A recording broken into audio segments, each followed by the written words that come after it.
1992 में बाबर द्वारा जो राम मंदिर को तोड़कर वहाँ मस्जिद का निर्माण किया गया था, तो उस मस्जिद को धराशायी करके वहाँ पर राम मंदिर बनाया गया। मैं आपको बताना चाहूँगा, बंगाल के मुर्शिदाबाद में हुमायूं कबीर जो कि टीएमसी का विधायक है, उसने घोषणा कर दी है। वो एक तरह की घोषणा नहीं, एक तरह से देखा जाए तो भारत के अंदर जंग कर दिया। मुसलमानों ने जंग ये कर दिया कि मुर्शिदाबाद के अंदर बाबरी मस्जिद बनाई जा रही है। सोचिए कि कितनी गंदी और घिनौनी हरकत है। बाबर कौन था? बाबर वो था जो विदेश से आया था, भारत में लूटने के लिए आया था। भारत के अंदर ब्राह्मणों का कत्लेआम किया, क्षत्रियों का और वैश्यों का, पूरे हिंदुस्तान के हिंदुओं का कत्लेआम किया। बाबर वो था जिन्होंने सैकड़ों मंदिर तोड़कर उस मंदिर के ऊपर मस्जिद बना दी थी। बाबर जो था, एक तरह से देखा जाए तो बाबर जो था वो हिंदुओं का कत्लेआम करता था। काफिरों का कत्ल करे, कुरान में भी लिखा हुआ है, काफिरों का कत्ल करे तो जन्नत मिलेगी और जन्नत में 72 हूरें मिलेगी और 72 हूरों के साथ आप ऐश अय्याशी, मौज मस्ती और वेश्यागिरी का धंधा कर सकते हैं।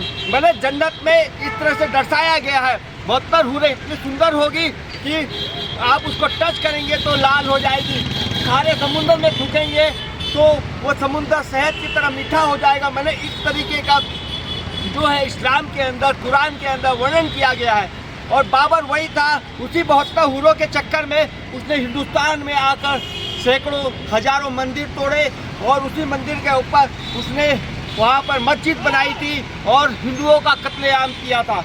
आज हुमायूं कबीर, मैं बताना चाहूँगा, टीएमसी का विधायक, जिसमें ममता बनर्जी ने लात मार के टीएमसी के विधायक को अलग कर दिया, क्योंकि ममता बनर्जी की सत्ता जो है 26 अप्रैल को, मैं बता रहा हूँ 26 अप्रैल 2026 को बंगाल में इलेक्शन है। ममता बनर्जी को समझ में आ गया कि यहाँ से उसकी सत्ता खिसक रही है, उसको भारी संख्या में नुकसान होगा। एसआरआई लागू होने पर लाखों लोग जो है निकल चुके हैं।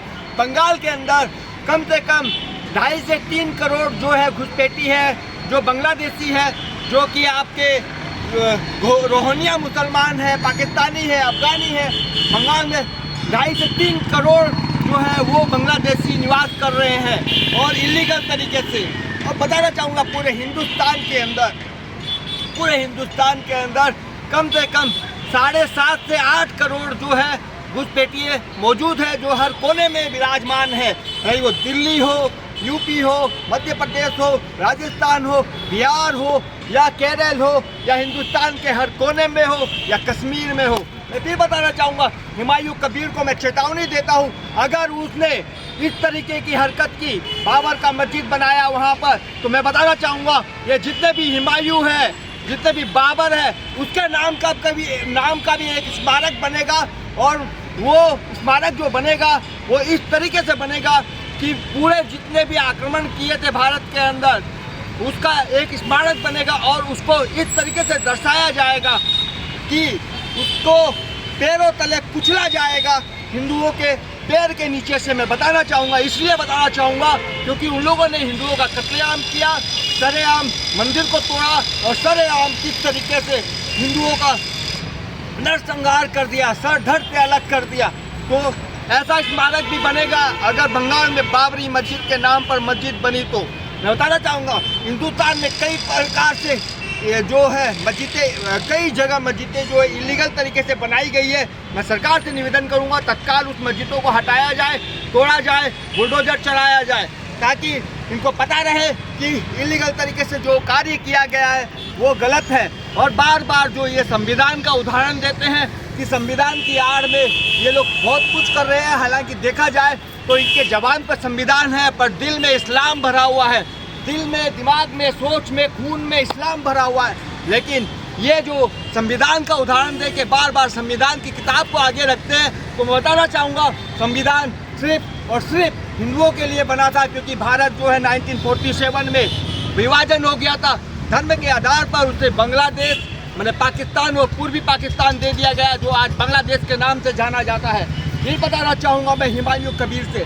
हुमायूं कबीर को मैं चैलेंज करना चाहता हूँ, अगर तुम्हारी बाबरी मस्जिद बनी तो ये बताना चाहूँगा कि उसी तरीके से धराशायी होगी जो अयोध्या में श्री राम जी का जो मंदिर जो है बना था, उसी तरीके से वो धराशायी होगी।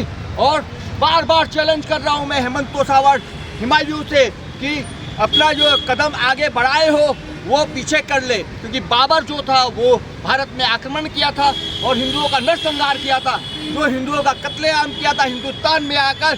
तो वैसे आदमी को ये लोग सर पर सर का ताज बना रहे हैं। जिस तरीके से आतंकवादियों का ये लोग सर का ताज बनाते हैं, आतंकवादियों को ये लोग भगवान अल्लाह समान समझ लेते हैं, आतंकवादियों के साथ खड़े रहते हैं।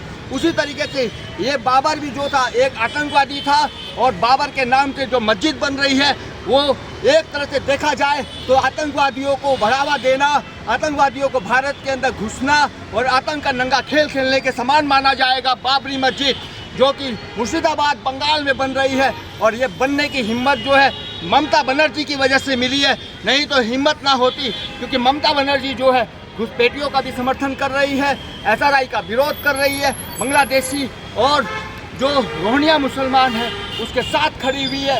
और आज उसी की वजह से जो है इसकी इतनी हिम्मत हो गई, जो आतंकवादी बाबर था, जो कि उसका मस्जिद जो बनाया था उसने उसको धराशायी कर दिया गया था, आज उसके साथ खड़ी है ममता बनर्जी।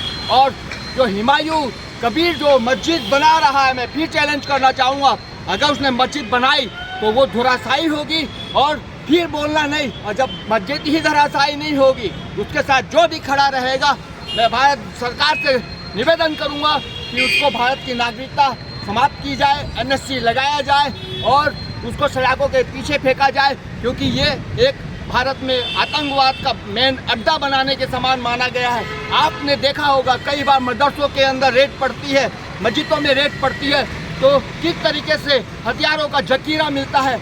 आपको मालूम होगा कि बॉम्ब ब्लास्ट करने के लिए IDF वगैरह मिलता है। आज वो मस्जिद भी बनाई जा रही है। ये एक तरह से देखा जाए तो आतंकवाद का अड्डा बनाया जा रहा है, आतंकवाद को एक बहुत बड़ा प्लेटफॉर्म बनाया जा रहा है बंगाल के मुर्शिदाबाद में। मैं इसी के साथ कहना चाहूँगा कि मेरी क्लिप को ज़्यादा से ज़्यादा शेयर करें ताकि लोगों को पता चले, और हिंदू संस्था को, जितनी भी हिंदू संस्था है उनको कहूँगा कि वो इस मस्जिद का विरोध करे, और मस्जिद का ही नहीं बाबर का भी विरोध करे। और बाबर भी जो था वो आतंकवाद से कम नहीं था। मैं हेमंत तोसावट, हेमंत TV चैनल से धन्यवाद।